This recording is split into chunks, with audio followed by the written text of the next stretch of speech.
Hello everyone, स्वागत है आप सभी का वेदांत क्लासेस के ऑनलाइन प्लेटफॉर्म पे। फिजिक्स के अंदर हमने हमारा पहला चैप्टर स्टार्ट कर लिया था, जो कि हम बिल्कुल बेसिक से पढ़ रहे हैं, आधारभूत भौतिक विज्ञान पढ़ रहे हैं हम, है ना। तो वहाँ पे हमने स्टार्ट किया सबसे पहले कि भाई कौन सी राशियाँ, भौतिक राशियाँ क्या होती है, अदिश राशि कौन सी है, सदिश राशि कौन सी है, उसके बारे में देखा। फिर हम गए थे मात्रक पद्धतियों पे। तो आज की क्लास हम उसी से आगे स्टार्ट कर रहे हैं कि भाई हम कल लास्ट में पढ़ रहे थे, कल लास्ट वाले सेशन के अंदर हम पढ़ रहे थे मात्रक पद्धतियाँ। क्या पढ़ रहे थे भाई? मात्रक पद्धतियाँ, ठीक है।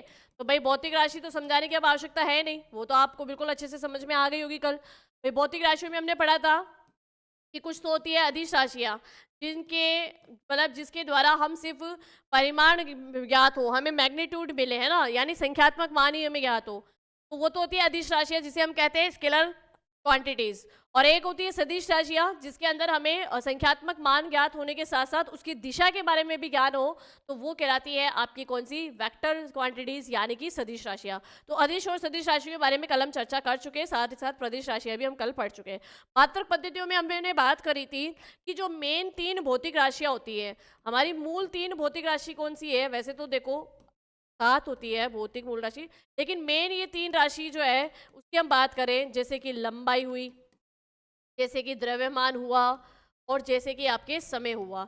ये लंबाई, द्रव्यमान, समय, इन तीनों मूल राशि का अगर हम बात करें, इनके इनके बेस पे, इनके अगर हमें मतलब प्रत्येक पद्धति में अगर इनका हमें मान पता है, इनका मात्रक हमें पता है, तो बाकी सारे जितनी भी भौतिक राशियां हैं उनका मात्रक तो हम इनके बेस पे निकाल लेते हैं, ठीक है। कैसे निकालेंगे वो सब भी मैं बताऊंगी आपको यहाँ पे, ठीक है। भौतिक राशि में अगर हम बात करें तो सबसे पहले कि भाई एमकेएस पद्धति में इनका मात्रक क्या होता है ना, सीजीएस में इनका मात्रक क्या होता है, और एफपीएस में इनका मात्रक क्या होता है, ठीक है। तो देखो एमकेएस में सभी को याद आ गया होगा, क्योंकि ये तो हम कल ही पढ़ चुके हैं।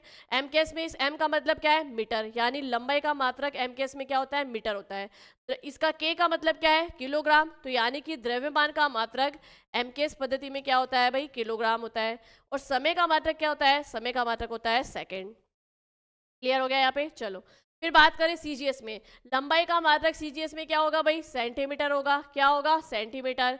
द्रव्यमान का मात्रक क्या होगा भाई? द्रव्यमान का मात्रक होगा ग्राम में। किस में होगा? ग्राम में। और फिर समय का मात्रक यहाँ पे क्या होगा भाई? सेकंड में होगा। किस में होगा? सेकंड, ठीक है।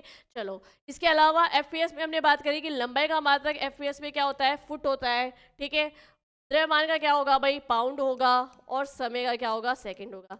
यानी कोई सी भी पद्धति ले लो, लेकिन समय का मात्रक तो सदैव एक ही रहेगा, वो क्या है भाई? सेकंड। क्या रहेगा? सेकंड, ठीक है। तो ये आपको याद रखने हैं।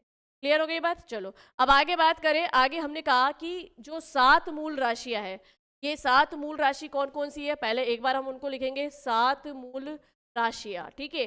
फिर उनका एसआई पद्धति में स्टैंडर्ड मानक होता है ना। स्टैंडर्ड मान का मतलब क्या हो गया कि भाई एक मानक उनके लिए फिक्स कर दिया गया है ना। तो उस एसआई पद्धति में, एसआई पद्धति में अगर हम बात करें तो इन 7 राशियों की, जो कल भी देखी थी अपने 7 राशियां, उनकी मात्रा को हम यहाँ पे देखेंगे एसआई पद्धति में क्या क्या होते हैं। तो पहले तो वो 7 राशियां है कौन कौन सी, उनके नाम लिख लेते हैं। तो 7 राशियां सबको याद आ गई होगी भाई, बिल्कुल आप रिवीजन करके ही बैठे होंगे क्लास में। देखो पहली क्या थी? लंबाई। लंबाई यानी लेंथ, लंबाई यानी, कोई जल्दबाजी नहीं है, आराम से लिखेंगे हम यहाँ पर, ठीक है। लंबाई, लंबाई यानी लेंथ, ठीक है। चलिए इसके अलावा अगर हम बात करें तो जैसे कि द्रव्यमान हो गया, समय हो गया, ठीक है। ये लीजिए द्रव्यमान। द्रव्यमान जिसको हम क्या कहते हैं? मास, ठीक है। ये द्रव्यमान मास हो गया। नेक्स्ट अगर बात करूँ तो समय, समय यानी टाइम। ये के अलावा अगर हम बात करें तो और इन 7 भौतिक राशियों में और क्या आएगी भाई? जैसे कि विद्युत धारा आ गई आपके, तापमान आ गया। तो पहले लिख लेते हैं विद्युत धारा। विद्युत धारा, विद्युत धारा को कहते हैं इलेक्ट्रिक करंट। इलेक्ट्रिक करंट, ठीक है। फिर अपन ने किसकी बात की? तापमान। तापमान यानी टेम्परेचर।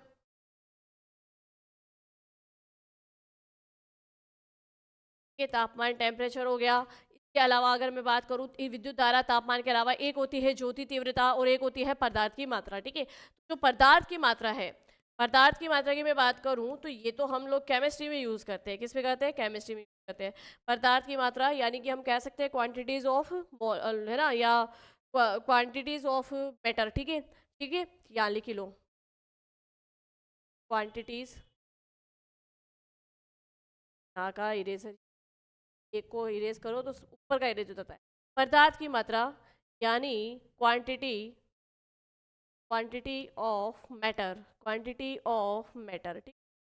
और सातवीं राशि कौन सी थी भाई? ज्योति तीव्रता। सातवीं राशि कौन सी थी यहाँ पे? ज्योति तीव्रता। और ज्योति तीव्रता की मैं बात करूँ तो इसको बोलते हैं क्या बोलते हैं इसको? लिमिनेशन इंटेंसिटी बोलते हैं ना, ल्यूमिनेशन इंटेंसिटी बोलते हैं इसको, ठीक है।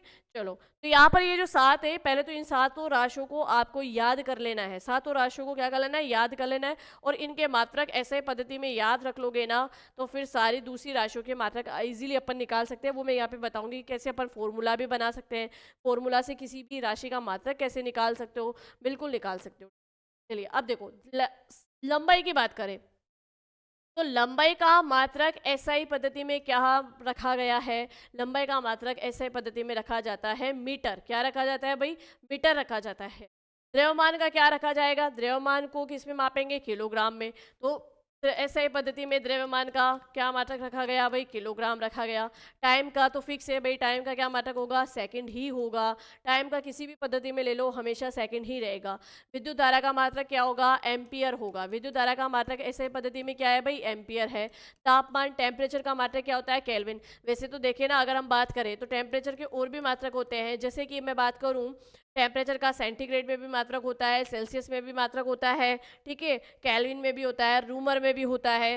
लेकिन हम बात किसकी कर रहे हैं? स्टैंडर्ड मानक की, ठीक है। तो यहाँ पर ऐसे पद्धति में तापमान का मात्रक क्या होगा भाई? केल्विन होगा। क्या होगा? केल्विन। पदार्थ की मात्रा की बात करें तो इसका मात्रक होता है मोल। क्या होता है? मोल होता है।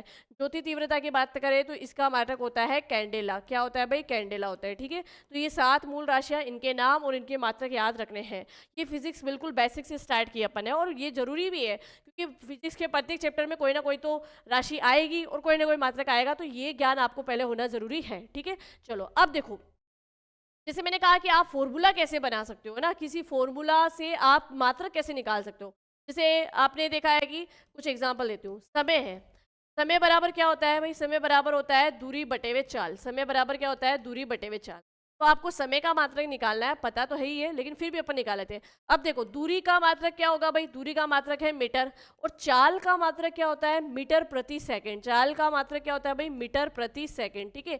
अब चाल है, मीटर प्रति सेकंड है। देखो, दूरी का मतलब कि एक पॉइंट से दूसरे पॉइंट पे आप कितना मीटर चले हो, मीटर में आएगा। चाल का क्या है कि एक पॉइंट से दूसरे पॉइंट में आप कितना मीटर चले हो और उतना चलने में आपको समय कितना लगा। तो भाई मीटर प्लस सेकंड हो गया ना, मीटर प्रति सेकंड। अब यहाँ पे देखो, ये मीटर से मीटर कट गया, तो यहाँ पर क्या बच गया? सेकंड बच गया। तो समय का मात्रक ऑटोमेटिक निकल के आ गया ना, सेकंड, ठीक है। इसको ऐसे भी कर सकते हो। कैसे सीख सकते हो? ये तो आपने समय का निकाला, आप डायरेक्ट क्या करो? चाल का लगाओ। चाल का फॉर्मूला क्या है? चाल बराबर होता है दूरी बटे हुए समय। चाल बराबर क्या होता है? दूरी बटे हुए समय। अब बताओ, दूरी का मात्रक क्या है? दूरी का मात्रक है मीटर, और समय का मात्रक क्या होता है? सेकंड, ठीक है। तो चाल का मात्रक क्या हो गया? मीटर प्रति सेकंड। चाल का मात्रक क्या हो गया भाई? मीटर प्रति सेकंड। तो बहुत ही इजी है। अगर आपको इन सात राशियों के अगर मात्रक याद है, तो बाकी तो कोई भी फॉर्मूला अगर आपको याद है, आप उसका मात्रक ऑटोमेटिकली निकाल लोगे, उसमें कहीं दिक्कत नहीं आएगी, बिल्कुल नहीं आएगी जी, बिल्कुल भी नहीं आएगी, ठीक है। चले आगे, अब आगे बढ़ो। ये जिस तरीके से आपने ये फॉर्मूला से मात्रक निकाले ना, उसी तरीके से आप क्या कर सकते हो? आप विमा भी निकाल सकते हो। हालांकि देखो, विमा का बहुत बड़ा रोल हो जाता है, लेकिन फिर भी छोटी छोटी चीज़ें तो हमसे गलत ना हो, वो तो हम समझ ले। विमा जिसे कहते हैं डायमेंशन, विमा या जिसे कहते हैं डायमेंशन। अब कैसे विमा कैसे निकालोगे? तो विमा पे भी थोड़ी सी हम बात कर लेते हैं। ये लीजिए, विमा या डायमेंशन।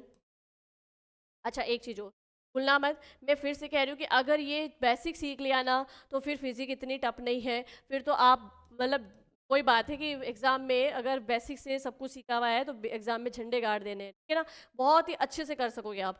बीमा या डायमेंशंस की बात करें, अब जैसे मैंने एक फॉर्मूला लिया यहाँ पे, चाल का लिया है ना। अब चाल बराबर क्या होता है भाई? दूरी बटे हुए समय। चाल बराबर क्या होता है? दूरी बटे हुए समय। इससे भी पहले एक चीज़ समझो, एमकेएस पद्धति में मात्रक क्या है? एमकेएस पद्धति में हम जो है लंबाई को किस में माप रहे हैं भाई? मीटर में माप रहे हैं। एम मीटर में माप रहे हैं, यानी इस यहाँ पे क्या ली जा रही है? लंबाई ली जा रही है ना भाई, मीटर में माप रहे हैं, ठीक है। अब यहाँ पर के का मतलब क्या है? के का मतलब है किलोग्राम। किलोग्राम क्या है भाई? किलोग्राम। और ये किलोग्राम किसके लिए आएगा भाई? द्रव्यमान के लिए आएगा ना, द्रव्यमान के लिए आएगा, यानी मास के लिए आएगा, ठीक है। मास या द्रव्यमान के लिए आएगा। और टी एस का मतलब यहाँ पे क्या है? समय है। तो आप सेकंड में माप रहे हो, किस में माप रहे हो? सेकंड में माप रहे हो, ठीक है। अब चलो, अब इधर देखना कि ये जो बीमा है, इस बीमा के अंदर हम क्या, इस जैसे ये चाल है, अब आपसे पूछ ले कि चाल की बीमा बताओ। चाल की बीमा बताने के लिए हमें तीन चीजें देखनी है। M L T. M L T, यहाँ पे टी का मतलब क्या है? समय है।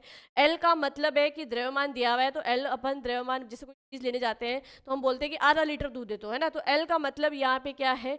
लीटर। सॉरी, एल का मतलब यहाँ पे क्या है? लेंथ। एल का मतलब यहाँ पे क्या है? लेंथ, ठीक है। टी का मतलब टाइम, यहाँ लिख ही देती हूँ मैं ताकि आप कंफ्यूज ना हो। एल का मतलब लेंथ, एल का मतलब लेंथ, और एम का मतलब होता है मास। एम का मतलब क्या होता है? मास, ठीक है। अब आपको चाल की बीमा निकालनी है।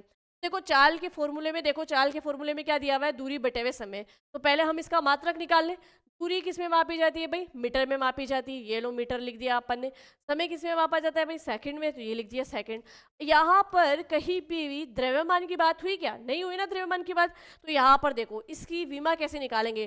चाल की बीमा में जब द्रव्यमान है ही नहीं, तो m की पावर क्या रखेंगे? जीरो। m की पावर क्या रखेंगे? जीरो रखेंगे, ठीक है। या एक चीज और, ये जो आपने चाल का मात्रक लिखा, इस चाल के मात्रक को, जैसे ये जो नीचे की जो संख्या होती है, इसको जब अपन ऊपर ले जाते हैं तो इसकी घात क्या हो जाती है? -1 हो जाती है ना। इसको मैं इससे ऐसे भी तो लिख सकती हूँ, मीटर इंटू सेकेंड और इसकी पावर -1, क्योंकि जब यहाँ नीचे की चीज को ऊपर लेके जाते हैं तो वो घात में परिवर्तित होती है और माइनस की घात में परिवर्तित होती है। इसमें माइनस की घात में, ठीक है। तो चलो अब देखो इस चाल के इस वाले मात्रक से, देखो उसी मात्रक को कन्वर्ट किया है हमने और कुछ नहीं किया है, ठीक है। अब इस मात्रक में कहीं पे भी द्रव्यमान दिया हुआ है क्या भाई? द्रव्यमान का कोई मात्रक ही नहीं है, तो m का मैंने पावर क्या लगा दी? जीरो। लंबाई का मात्रक दिया है क्या? बिल्कुल दिया है। लंबाई का मात्रक यहाँ पे क्या है? मीटर है। मीटर है, धनात्मक में है, तो हम यहाँ पे मीटर क्या लिखेंगे भाई? एल का मात्रा, एल के ऊपर कौन सी एल के ऊपर क्या पावर लगाएंगे? 1, ठीक है। ऐसे सेकंड में देखो, सेकंड में यानी समय के लिए यहाँ पे कौन सी पावर लगी हुई है? -1। तो यहाँ पर चाल की बीमा क्या हो गई? m0 L1 t-1। m0 का कोई मतलब नहीं होता है, तो बेसिकली इसकी बीमा क्या हो गई? L1 t-1, ठीक है। क्लियर हो गई ये बात? समझ में आ गई क्या सभी को ये? चलो एक एग्जांपल और ले लेते हैं, अगर समझ में नहीं आया हो। त्वरण का लेते हैं ना। एक्सीलरेशन होता क्या है, त्वरण क्या होता है, वो अपन सब बाद में अच्छे से पढ़ लेंगे, है ना। पर एक बार थोड़ा सा ये बीमा निकालना समझ लेते हैं। त्वरण का मात्रक क्या होता है? त्वरण का त्वरण बराबर होता है वेग बटे हुए समय, है ना। वेग में परिवर्तन की दर ही क्या कहलाती है? त्वरण कहलाती है।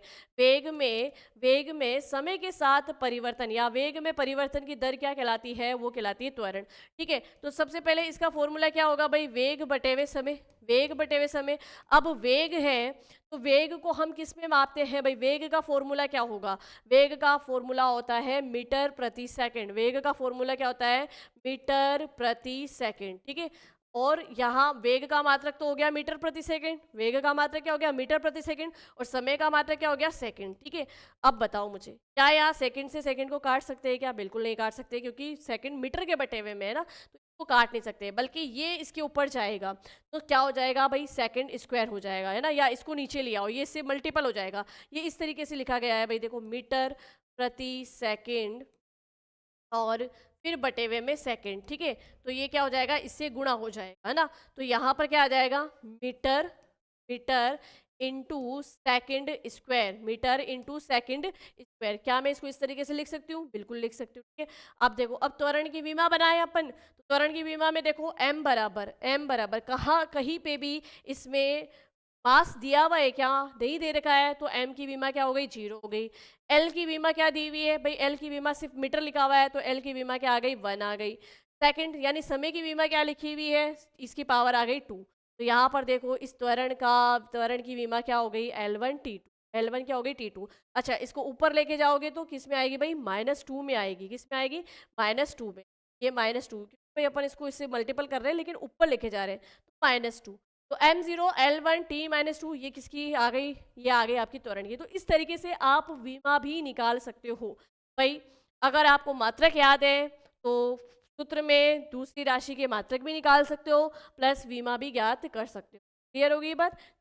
अब आगे बढ़ते हैं।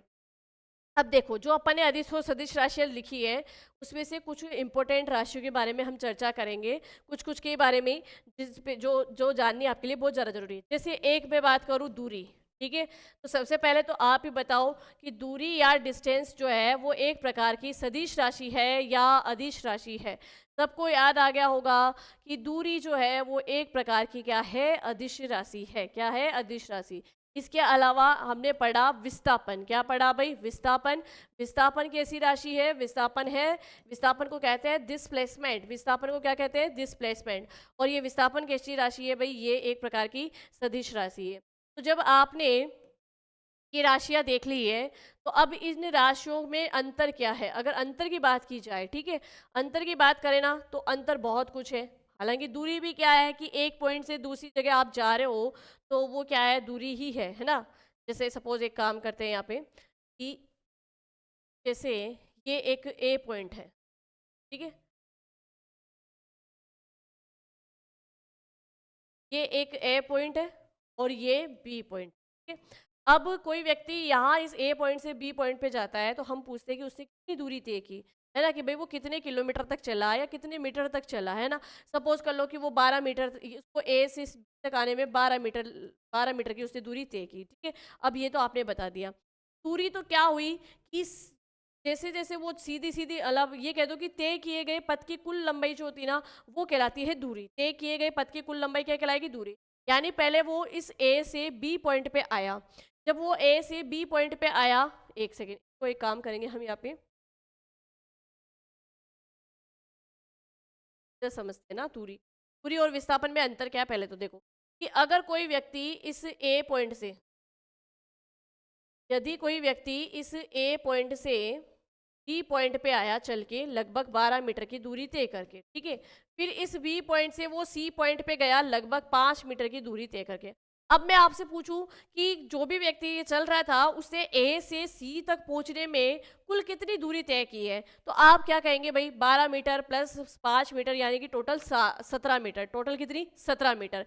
यानी कि आपने उसको क्या बताया है? आपने दूरी को कैसे मापा है कि जितनी भी तय की गई है पथ की कुल लंबाई, वही क्या है? दूरी है। ठीक है, तो दूरी के लिए हम लिख सकते हैं तय की गई पथ की कुल लंबाई दूरी कहलाती है।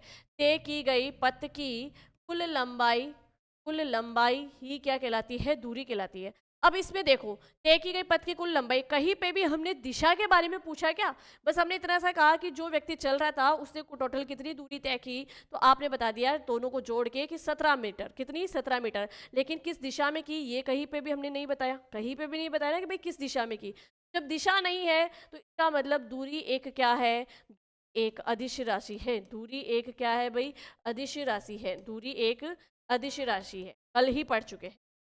चलो, अब विस्थापन की बात करें तो विस्थापन में क्या है? सेम सेम एग्जांपल रहते हैं कि यही व्यक्ति जब ए से बी पे गया, 12 मीटर की दूरी तय की कर बी पे गया, और बी से फिर सी पे आया, तो कितने मीटर की दूरी तय करी? 5 मीटर की। कितनी? तो अब मैं आपसे पूछूं कि इस व्यक्ति की ए से सी तक की सीधी दूरी कितनी? मतलब मैंने आपसे पूछा कि प्रारंभिक बिंदु, ये जो ए है इसका, ये क्या है? प्रारंभिक बिंदु। प्रारंभिक बिंदु से इस अंतिम बिंदु तक की क्या है? वही आपकी क्या कहलाता है? विस्थापन। वही आपका क्या कहलाएगा? विस्थापन। दूरी तो क्या हो गई? पूरे पथ की कुल लंबाई दूरी हो गई। जबकि हम विस्थापन को कैसे परिभाषित करेंगे कि प्रारंभिक एवं अंतिम बिंदु के बीच की सीधी दूरी, यानी ये वाली दूरी। कौन सी वाली? ये वाली दूरी बतानी है आपको, है ना, वो कहलाती है विस्थापन। क्या कहलाती है? विस्थापन। यहाँ लिखो, प्रारंभिक प्रारंभिक वे प्रारंभिक वे अंतिम बिंदु, प्रारंभिक वे अंतिम बिंदु के बीच की के सीधी दूरी, के बीच की सीधी दूरी ही क्या कहलाएगी? विस्थापन कहलाएगी। क्या कहलाएगी भाई, विस्थापन कहलाएगी, डिस्प्लेसमेंट कहलाएगा। ठीक है, क्लियर हो गया। अब ये कैसे निकालेंगे, अगर मैं मान में पूछूं आपसे कि ये विस्थापन कितना आया, तो आप बताओगे भाई ये आपको दिख रहा ही होगा, ये क्या बन रहा है, समकोण त्रिभुज, और समकोण त्रिभुज में ये क्या है, कर्ण है। ठीक है ना, कर्ण ही तो ज्ञात करना है हमें, तो कर्ण बराबर क्या होता है, कर्ण स्क्वायर बराबर होता है आधार स्क्वायर प्लस प्लस लंब स्क्वायर। ठीक है, आधार स्क्वायर प्लस लंब स्क्वायर। आधार स्क्वायर कितना है भाई, आधार है 5 मीटर, तो 5 का स्क्वायर प्लस इसका लंब कितना है 12 मीटर, तो 12 मीटर का स्क्वायर। यहाँ 5 का कितना आ गया 25, 12 का कितना आ गया 144, दोनों को टोटल करोगे तो 169, और जब इसका वर्गमूल निकालोगे तो क्या आ जाएगा 13 मीटर। तो यहाँ पर विस्थापन क्या आया 13 मीटर। लेकिन इसका सही आंसर ये 13 मीटर नहीं है, ये सही आंसर 13 मीटर नहीं है। हमें यहाँ आंसर में क्या लिखना पड़ेगा, हम यहाँ आंसर में संख्यात्मक मान तो लिख ही रहे हैं कि भाई इसका आंसर आ गया कि 13 मीटर, लेकिन 13 मीटर किस दिशा में, 13 मीटर के बाद हमें दिशा भी बतानी होगी। तो 13 मीटर कौन सी दिशा में, ये 13 मीटर गया आपके दक्षिण पूर्व दिशा में। कौन सी दिशा में, दक्षिण पूर्व दिशा में, 13 मीटर दक्षिण पूर्व दिशा में। तो यहाँ देखो संख्यात्मक मान के साथ साथ हमने दिशा भी बताई ना, तो यहाँ पर विस्थापन आपकी क्या हो गई भाई, सदिश राशि। तो देखो दोनों में अंतर क्या क्या आया। पहला अंतर, जो दूरी होती है वो पूरे पुत की कुल लंबाई होती है, जबकि विस्थापन क्या होता है, प्रारंभिक बिंदु से अंतिम बिंदु के बीच की सीधी दूरी को हम विस्थापन कहते हैं। दूरी एक अदिश राशि है, जबकि विस्थापन एक सदिश राशि है, जिसमें हम दिशा का भी मान बताएंगे। अच्छा, अब कितने लोगों को ये समझ में नहीं आ रहा होगा कि ये दिशा कैसे आई। तो देखो हमेशा दिशा हम इस वाले मैप मतलब इस वाले ग्राफ के माध्यम से समझते हैं कि भाई ये नॉर्थ हो गया, ये साउथ हो गया, ये ईस्ट हो गया, ये वेस्ट हो गया। ठीक है, अब आप जब इसको इस वाले डायग्राम को इस तरीके से रखोगे तो भाई ये दूरी इसी तरफ तो आ रही है, इस तरफ ही तो आ रही है, तो ये हिस्सा क्या कहलाएगा, इर्थ सोर्स, ये क्या कहलाएगा भाई, साउथ अर्थ कहलाएगा ना, दक्षिण पूर्व का हिस्सा कहलाएगा। तो ये लंबाई की कौन सी दिशा क्या हो गई, दक्षिण पूर्व की दिशा क्या हो गई भाई, दक्षिण पूर्व हो गई। ठीक है, तो ये आपकी क्या हो गई विस्थापन। अच्छा, चलो अब कुछ और अंतर देखेगा इसके अंदर कि दूरी और विस्थापन में और क्या अंतर हो सकता है। देखो दूरी और विस्थापन की हम बात करें तो दूरी हमेशा क्या होती है, दूरी हमेशा विस्थापन से ज़्यादा ही होगी, और या विस्थापन के बराबर हो सकती है, लेकिन दूरी विस्थापन से कभी भी कम नहीं होगी। अब इसको कैसे समझोगे, है ना, इसको ऐसे समझ, सपोज करना ये दूरी, फिर से लिख लेते हैं, इधर लिख देते हैं विस्थापन। अब इसको कैसे समझना है, इसको ऐसे समझ कि भाई देखो कि जैसे कि एक व्यक्ति है ना, अब वो व्यक्ति इधर ए पॉइंट पे, ठीक है, और एक इस तरफ पॉइंट है बी, क्या है बी है, ठीक है, और ये व्यक्ति इस 0 पॉइंट से, इसको हम 0 पॉइंट ले लेते हैं, इस 0 पॉइंट से चलना स्टार्ट हुआ किसकी तरफ, इधर ए की तरफ चलना स्टार्ट हुआ, लगभग कितना चला 5 मीटर, कितना चला भाई 5 मीटर। अब देखो जब ये व्यक्ति इस 0 पॉइंट से ए पॉइंट की ओर चला तो कितना गया भाई 5 मीटर। तो मैं यहाँ पर अगर आपसे पूछूं कि इसकी दूरी कितनी है, तो इसकी दूरी आप बताओगे कितनी, 5 मीटर। लेकिन मैंने आपसे पूछा कि इसका विस्थापन कितना है, तो देखो अगर इसको हम एक स्केल की तरफ, भाई अपन ग्राफ पढ़ते थे ना, ग्राफ में ऐसा होता था कि इस पॉइंट से इस पॉइंट के ऊपर की ओर जो भी दूरियां होगी वो धनात्मक होगी, इस पॉइंट से नीचे की तरफ जो दूरियां होगी वो ऋणात्मक होगी, पॉइंट के इधर दाहिने भाग की तरफ होगी तो दूरियां प्लस में मापी जाएगी, और पॉइंट के इस तरफ की दूरियां नेगेटिव में मापी जाएगी।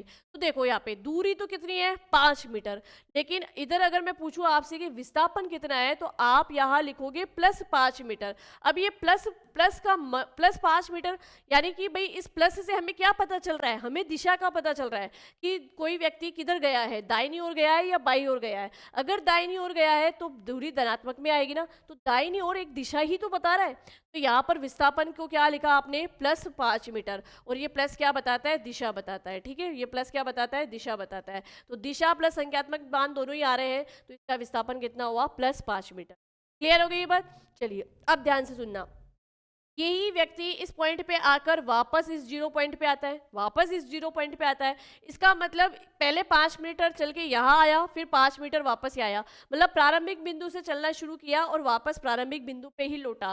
तो अब टोटल इसकी दूरी कितनी है, तो अब हम टोटल इसकी दूरी कितनी बता सकते हैं भाई, कि अब इसकी टोटल दूरी कितनी हो गई, 10 मीटर, है ना, 10 मीटर हो गई। ठीक है, वापस प्रारंभिक बिंदु पे लौटने पर इसको 10 मीटर की दूरी तय करनी पड़ी। अब ध्यान से समझ, जब ये वापस वापस उसी पॉइंट पे आ गया ना, मतलब जहाँ से दाहिनी ओर चलना शुरू हुआ प्रारंभिक बिंदु पे आया, तो ऐसे में कोई विस्थापन हुआ है क्या? विस्थापन नहीं हुआ, तो यानी कि हम कहेंगे यहाँ पे विस्थापन कितना हुआ है? 0 हुआ है। विस्थापन कितना हुआ है भाई? 0 हुआ है, क्योंकि इस पॉइंट पे आ गया। ठीक है, चलो अब देखो कि यहाँ से अब यहाँ से ये व्यक्ति इस बी बिंदु की ओर जा रहा है, इस बी बिंदु की दूरी तय कर रहा है लगभग 5 मीटर। ठीक है, तो अब इसकी पूरी टोटल दूरी कितनी हो गई? पूरी टोटल दूरी हो गई भाई 15 मीटर। भाई कैसे हो गई? पहले प्रारंभिक बिंदु से चलना शुरू किया, ए बिंदु पे आया 5 मीटर, ए से वापस किस पे आया? 0 पे, 10 मीटर हो गई, 5 5 10 हो गए। फिर यहाँ 0 से किधर गया? बी की ओर गया, तो टोटल कितनी होगी? 15 मीटर।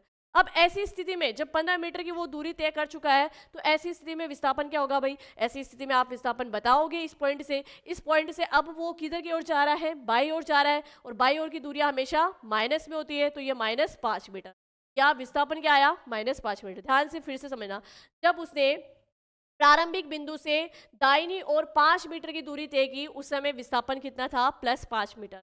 जब वो उस बिंदु से वापस प्रारंभिक बिंदु पे आया, तो दूरी कितनी हो गई? 10 मीटर। लेकिन ऐसी स्थिति में विस्थापन क्या रहा भाई? 0 ही रहा है ना। भाई दाहिने से वापस उसी पॉइंट पे आ गया तो 0 ही हो गया ना, बाई ओर साइड थोड़ी गया, वो तो इसी पॉइंट पे आके रुक गया। ठीक है, अब देखो इस पॉइंट से जब वो बाई ओर की साइड गया 5 मीटर और, तो यहाँ पर टोटल दूरी कितनी हो गई? 15 मीटर। लेकिन उस समय में अब वो बाई ओर चला गया है, इस पॉइंट से बाई ओर चला गया है, तो दूरी तो तय की 5 मीटर, लेकिन बाई ओर गया इसलिए -5 मीटर, तो विस्थापन कितना हो गया? -5 मीटर। ठीक है, अब एक सिचुएशन और कि वापस इसी पॉइंट से वो प्रारंभिक बिंदु पे आएगा, तो प्रारंभिक बिंदु पे आएगा तो ऐसी सिचुएशन में दूरी कितनी हो गई भाई? 20 मीटर हो गई। दूरी कितनी हो गई? 20 मीटर। लेकिन यहाँ पर विस्थापन क्या हो गया? 0, कि वो वापस उसी पॉइंट पे आके रुक गया। ठीक है, तो यहाँ पे बाई ओर जब आया तो 0 मीटर। ठीक है, 0 मीटर। ठीक है, ये माइनस का साइन हटा दो भाई, 0 मीटर। तो देखो +5 का मतलब क्या है? +5 का मतलब क्या हो गया भाई? दाई ओर, सॉरी है ना, ये दाई ओर। +5 का मतलब हो गया दाई तरफ। तो यहाँ पर हम दिशा बता पा रहे हैं कि वो किस ओर जा रहा है? दाई ओर जा रहा है। प्लस -5 का क्या मतलब हो गया? कि बाई तरफ। -5 का मतलब क्या हो गया भाई? बाई तरफ बता रहे हैं, यानी दिशा बता रहे हैं, तो ये विस्थापन है। ठीक है, अब देखो इससे हमें क्या पता चला कि इससे एक रिजल्ट निकला कि गति करती हुई वस्तु की दूरी हमेशा धनात्मक होगी। यहाँ कहीं नेगेटिव नहीं आया ना, तो ये अपन इसका निष्कर्ष निकाल सकते हैं और नोट डाल के हम लिख सकते हैं। क्या लिखेंगे? कि गति करती हुई वस्तु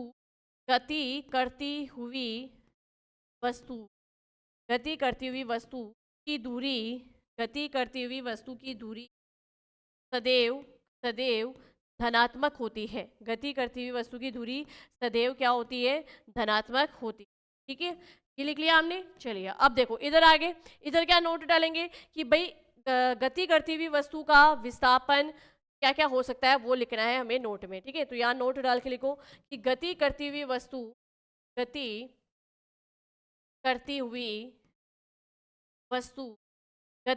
वस्तु का विस्थापन धनात्मक भी हो सकता है ना, धनात्मक भी हो सकता है। तो मैं यहाँ धनात्मक को इस साइन से लिखूंगी कि भाई पॉजिटिव भी हो सकता है, ऋणात्मक भी हो सकता है और शून्य भी हो सकता है। भाई हुआ ना, देखो पहले धनात्मक था फिर शून्य हुआ, जैसे दूरी चेंज हुई शून्य हो गया, फिर दूरी चेंज हुई ये ऋणात्मक हो गया। तो गति करती हुई वस्तु का विस्थापन दूरी के साथ धनात्मक भी हो सकता है, ऋणात्मक भी हो सकता है और शून्य भी हो सकता है ना, वे शून्य भी हो सकता है।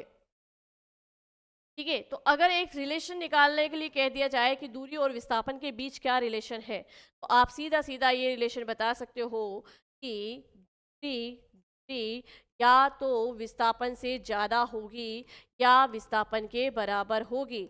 दूरी या तो विस्थापन से ज़्यादा होगी या विस्थापन के बराबर होगी। देखो जब दूरी 5 मीटर थी तो विस्थापन भी कितना था? 5 मीटर, तो भाई दूरी के बराबर विस्थापन भी आ गया। लेकिन जब दूरी 10 मीटर थी तो विस्थापन उस समय क्या था? 0। तो यानी दूरी अधिक ही है, दूरी यहाँ पे अधिक ही है। ठीक है, फिर देखो दूरी जब 15 मीटर थी तो विस्थापन क्या था भाई? 5 मीटर, तो विस्थापन इधर कम ही है, दूरी अभी भी अधिक ही है। फिर देखो दूरी जब 20 मीटर थी तो विस्थापन क्या था? 0 था, तो दूरी हमेशा ही अधिक रही है ना। तो दूरी विस्थापन से हमेशा अधिक होती है या विस्थापन के बराबर हो सकती है। ये रिलेशन निकाला अपन ने इतना सब कुछ करके। क्लियर हो गई ये बात? तो चलिए ये बिल्कुल ही अच्छे से आपको डिस्टेंस और डिस्प्लेसमेंट दोनों के बारे में समझ में आया होगा। चलो एक एग्जांपल, मतलब एक इसका अंतर और देख लेते हैं अपन। एक अंतर इसमें क्या बच गया भाई, अभी भी बच गया, जिससे आपका कॉन्सेप्ट क्लियर हो जाना चाहिए। चलो वैसे बहुत है, इतना ही काफ़ी आपके लिए कि भाई दूरी जो है विस्थापन से अधिक होती है या उसके बराबर हो सकती है। दूरी का मान हमेशा धनात्मक में ही आएगा, जबकि गति करती हुई वस्तु का विस्थापन पॉजिटिव, नेगेटिव या शून्य हो सकता है दूरी के साथ साथ। ठीक है, चलो अब आगे बढ़ते हैं। ऐसे ही अब देखो, दूरी अदिश राशि हो गई और विस्थापन आपकी सदिश राशि हो गई। अब फिर से एक अदिश और एक सदिश राशि को अपन उठाते हैं।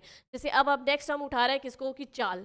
चाल क्या है भाई, चाल एक अदिश राशि है। चाल क्या है, एक अदिश राशि है। ठीक है, ऐसी साथ में हम बात करेंगे किसकी, हम बात करेंगे वेग की। वेग भी क्या है, वेग आपका सदिश राशि है। वेग क्या है, सदिश राशि है। चाल का अगर अपन को पूछे, चाल का मात्रक क्या होता है, चाल का फॉर्मूला क्या होता है, तो दूरी बटे हुए समय। चाल का क्या हो गया भाई, दूरी बटे हुए समय, यानी डिस्टेंस बटे हुए टाइम। ठीक है, अब देखो चाल के इस फॉर्मूले में दूरी आ रही है ना, और दूरी क्या है भाई, दूरी एक अदिश राशि है, तो चाल भी क्या हो गई, चाल भी एक अदिशी राशि हो गई है ना। तो ऐसे भी पता कर सकते हो कि कौन सी राशि अदिश है, कौन सी सदिश है। अभी अभी अपन ने दूरी को पढ़ा, दूरी एक अदिश राशि है और चाल बराबर दूरी बटे हुए समय होता है। जब दूरी आ रही है तो इसका मतलब चाल भी क्या होगी, अदिश राशि होगी। ऐसे ही वेग का मैं बोलूं तो वेग का मात्रक, वेग का फॉर्मूला क्या होता है, विस्थापन बटे हुए समय। विस्थापन बटे हुए समय की अगर मैं बात करूं तो विस्थापन क्या था भाई, सदिश राशि थी ना, तो यहाँ पे वेग भी क्या हो जाएगी, वेग भी क्या हो जाएगी, सदिश राशि हो जाएगी।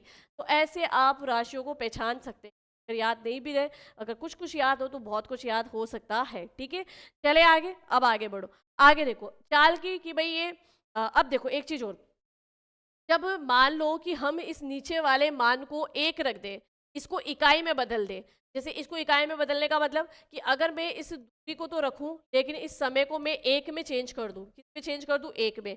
इस एक का कोई मतलब नहीं होगा। तो यहाँ पर सीधा सा जैसे एक समझना कि कोई राशि है एक्स, एक्स राशि है वो ए बटे हुए बी के मान में, ए बटे हुए बी के मान में। अगर इस बी को मैं एक बना दूं, यानी मैं इसको इकाई यूनिट में इकाई में चेंज कर दूं, है ना, यूनिट में चेंज कर दूं, तो यहाँ पर ये x किसके बराबर हो जाएगा, इस a के बराबर हो जाएगा ना। जब इसका एक है, इस एक का कोई मान नहीं होता है, इस एक का कोई मान नहीं होगा, तो ये x किसके बराबर आ जाएगा, a के बराबर आ जाएगा ना भाई।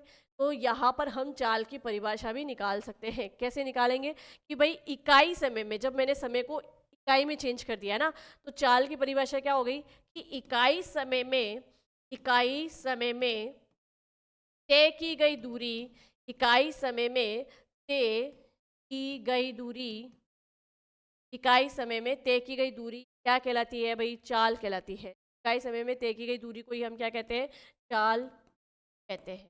समझ में आ गई ये बात। ऐसे ही अगर उधर देखो विस्थापन में, अगर मैं कहूँ कि उस समय को हम इकाई के मान में चेंज कर दें, जब आप इस समय को इकाई के मान में चेंज कर दोगे तो यहाँ वेग की परिभाषा क्या आएगी, क्या परिभाषा आएगी, कि इकाई समय में, इकाई समय में तय किया गया विस्थापन, इकाई समय में तय किया गया विस्थापन ही क्या कहलाता है, तय किया गया विस्थापन ही क्या कहलाता है, वेग कहलाता है। तय किया गया विस्थापन वेग कहलाता है। ठीक है, हो गया एक, दोनों की परिभाषा समझ में आ गई होगी। अब देखो मात्रक निकालते हैं। तो मात्रक कैसे निकालोगे भाई, मात्रक निकालना तो बहुत ही ईजी है। अब चाल का मात्रक आपको निकालना है, तो चाल बराबर क्या होती है भाई, दूरी बटे हुए, दूरी बटे हुए समय। दूरी को किस में मापते हो भाई, दूरी को मापते हो मीटर में। किस में मापते हो, मीटर में। समय को किस में मापेंगे, समय को मापेंगे सेकंड में। किस में मापेंगे, सेकंड में। तो इसका मात्रक क्या हो गया, मीटर प्रति सेकंड, मीटर प्रति सेकंड। अब देखना ध्यान से सुनना कि गतिशील वस्तु की दूरी हमेशा क्या होगी भाई, धनात्मक होगी। तो जब दूरी धनात्मक है तो चाल भी क्या होगी भाई, धनात्मक होगी। तो यहाँ लिख लो कि गतिशील वस्तु की, गतिशील वस्तु की चाल, गतिशील वस्तु की चाल सदैव धनात्मक होगी। गतिशील वस्तु की चाल सदैव क्या होगी भाई, धनात्मक होगी, है ना, धनात्मक होगी। ठीक है, चलिए ये लिख लिया हम लोगों ने। अब आगे देखो, इधर बात करें, विस्थापन में बात करें, तो विस्थापन का मात्रक क्या होगा भाई, ऐसे वेग का मात्रक क्या होगा, तो वेग का मात्रक क्या हो गया, वेग बराबर क्या है, विस्थापन बटे समय। विस्थापन को भी हम किस में मापते हैं, मीटर में मापते हैं, और समय को किस में मापते हैं, सेकंड में। तो इधर देखो चाल और विस्थापन का मात्रक एक ही है। चाल का मात्रक मीटर प्रति सेकंड, विस्थापन का भी मात्रक मीटर प्रति सेकंड। तो फिर दोनों में अंतर क्या, दोनों में अंतर यह है कि चाल का मान सदैव गतिशील वस्तु का, गतिशील वस्तु की चाल हमेशा धनात्मक आएगी, लेकिन गतिशील वस्तु का वेग, गतिशील वस्तु का वेग विस्थापन के कारण कभी पॉजिटिव, कभी नेगेटिव और कभी शून्य हो सकता है। तो गतिशील वस्तु का वेग धनात्मक यानी पॉजिटिव या ऋणात्मक यानी नेगेटिव वे शून्य हो सकता है। ये अंतर है। मात्रक भले ही एक हो लेकिन अंतर तो है, ठीक है। धनात्मक वे शून्य हो सकता है। क्लियर है ये बात? चलिए, तो जैसे अपन ने दूरी और विस्थापन में एक रिलेशन देखा था ना, तो वैसा का वैसा ही चाल और वेग में रिलेशन। आपने क्या देखा अभी तक जो पढ़ा कि भाई जो चाल है वो हमेशा ही ज्यादा होगी किससे? वेग से। या तो वेग के बराबर होगी या वेग से ज्यादा होगी, लेकिन वेग से कभी भी कम नहीं हो सकती। दूरी कभी विस्थापन से कम नहीं हो सकती और चाल कभी भी वेग से कम नहीं हो सकती। क्लियर है ये बात? चलिए, यहाँ तक समझ में आ गया क्या सभी को? आई होप कि बिल्कुल समझ में आ गया होगा अच्छे से। तो देखो, ऐसे करके हम जो है पहले इन छोटी छोटी राशियों को पढ़ लेंगे और फिर हमारा फिजिक्स में कोई हम टॉपिक अच्छा सा उठाएंगे। जैसे हो सकता है हम सबसे पहले गति वाले टॉपिक को उठा लें, फिर बल वाले टॉपिक को, ऐसे करके हम टॉपिक्स पढ़ेंगे, ठीक है ना? क्योंकि ये सब कहीं ना कहीं आपके काम आने वाली है। ये राशियाँ हम आके फिजिक्स के बहुत सारे टॉपिक में देखेंगे। चलो आज यहीं तक, कल और राशियों पे थोड़ी हम चर्चा करेंगे और फिर हमारा टॉपिक जो है फाइनली नया टॉपिक एक बढ़िया स्टार्ट करेंगे, ठीक है। चलिए, तो ऐसे ही बस पढ़ते रहिए, बने रहिए वेदांत क्लासेस के साथ में। मिलते हैं हम हमारी नेक्स्ट क्लास में, तब तक के लिए थैंक यू।